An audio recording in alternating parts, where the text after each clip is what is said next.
Hey guys, it's me Lori and welcome back to my YouTube channel. Please don't forget to like this video and subscribe to my YouTube channel. So in this video, we will going to make a Canva template that you can use for your school activities. Without further ado, let's jump right into the video. First, just go to the colors.co, then select your preferred color palette.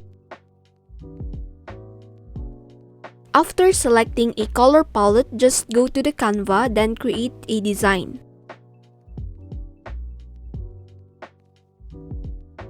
Just change the background of the page by copying and pasting the code from colors.co.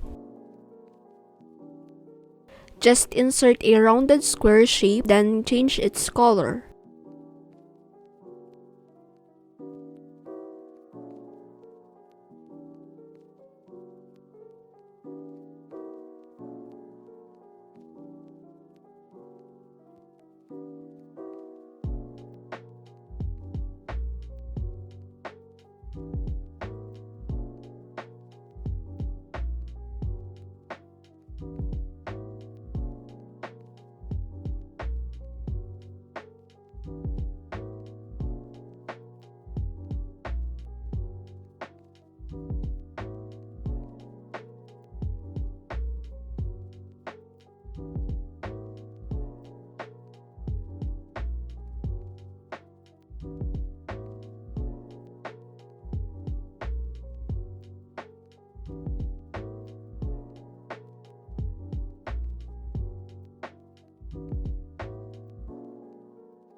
So that's all in this video. Thank you so much for watching. Please don't forget to like this video and subscribe to my YouTube channel.